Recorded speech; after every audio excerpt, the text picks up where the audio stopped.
So, ఈ pregnancy delay అవ్వడం కావచ్చు, హ్మ్, మామూలుగా విమెన్ ఫేస్ చేస్తున్న ఈ ప్రాబ్లమ్స్ ఏవైతే ఉన్నాయో, ఇవన్నీ కూడా స్ట్రెస్ వల్లే అంటారు. కానీ ఒక పర్సన్‌కి స్ట్రెస్ లేకుండా లైఫ్ లీడ్ చేయడం అనేది చాలా కష్టమైన పని. నన్నడిగితే కష్టమైన పనే.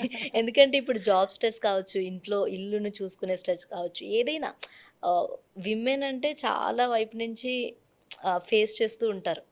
వర్క్ లైఫ్‌లో, ఇంట్లో వాళ్ళనే మాటలు ఇవన్నీ చాలా ఉంటాయి. చిన్న దానికి కూడా హర్ట్ అవుతారు. ఎవరో ఒకలో ఇద్దరో కొంచెం కాన్ఫిడెన్స్‌గా ఉండి మేము స్ట్రాంగ్ అని చెప్పుకున్న వాళ్ళు కూడా స్ట్రెస్ అవుతారు. ఈ స్ట్రెస్ లేకుండా ఉండాలంటే ఏం జేయాలి? అసలు హుహు. ఎందుకు కారణమవుతుంది స్ట్రెస్? హెల్త్ మీద ఇంత ఎఫెక్ట్ ఎందుకు పడుతుంది? స్ట్రెస్ అనేది లేని వాళ్ళెవరు ఉండరు. హ్మ్. కాపోతే తగ్గించుకోవటానికి ప్రయత్నం చేయాలందరూ. హ్మ్.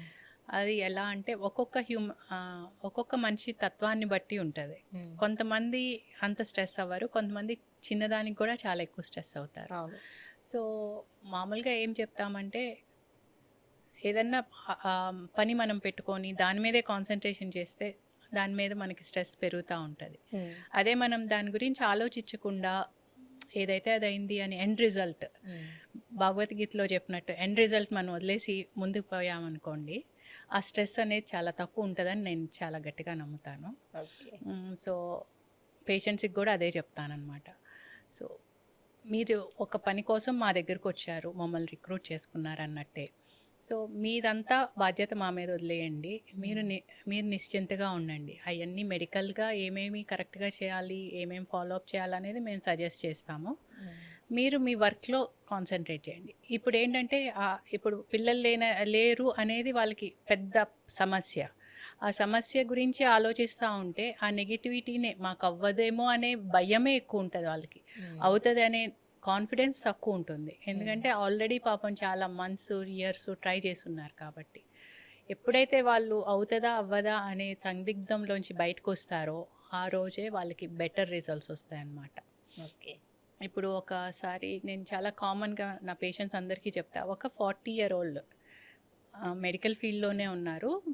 క్లినిక్ మేనేజర్ అనమాట. హ్మ్. ఆమె పొద్దున్నే క్లినిక్‌కెళ్ళాలి 9, 10:00కి. సో, 9:00 వస్తారు. స్కాన్ చేపించుకుంటారు, ఎళ్ళిపోతారు. అది ఏమైంది? ఏం పట్టించుకోరు. ఆమెకి డయాబెటిస్ ఉంది, ఒబీస్ ఉన్నారు. 40 ఇయర్స్ ప్లస్. హ్మ్. ఆహ్, సో, ఆమెకి 3 ఫాలికల్స్ ఉన్నాయి. 3 ఎగ్స్. హ్మ్. 3 ఎగ్స్ వచ్చినియి. 2 ఎంబ్రియోస్ ఫార్మ్ అయినియి. హ్మ్. 2 ఎంబ్రియోస్ ట్రాన్స్‌ఫర్ చేసాం. ఆమె ఏ ఏ క్వెషన్ కూడా అడిగేవాళ్ళు కాదు. ఏమైంది? ఏంటి? నాకెందుకు ఇన్నే తక్కువున్నాయి? నాకెట్లా ఉంటది? అనేది కూడా ఏమి అడిగేవాళ్ళు కాదు. ట్రాన్స్‌ఫర్ చేసాము. హ్మ్. చక్కగా ట్విన్స్. వావ్! 40 సూపర్. ఇయర్స్ వాళ్ళు ఫస్ట్ టైము హ్మ్. 2 2 ఎంబ్రియోస్‌తో కన్సీవ్ అవుతారని ఎవ్వరు ఎక్స్‌పెక్ట్ చేయం. హ్మ్. నేనెప్పుడూ ఏమనుకుంటానంటే ఆమె ఏమీ దాని గురించి ఆలోచించలేదు. ఏమైతే అదయింది. నేను చేసేది చేస్తున్నాను. Just go with the flow go అన్నట్టు. With the flow. హ్మ్. అలా ఉన్నవాళ్ళు చాలామందుంటారు. 50% వాళ్ళుంటారు. 50% వీళ్ళుంటారు. అలా వెళ్ళినోళ్ళకి హ్మ్. అడ్డంకులు చాలా తక్కువొస్తాయి ట్రీట్‌మెంట్‌లో.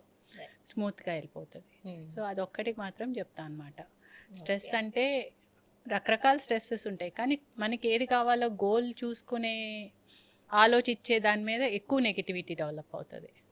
సో, అదొక్కటి అవాయిడ్ చేసుకోమని చెప్తాను.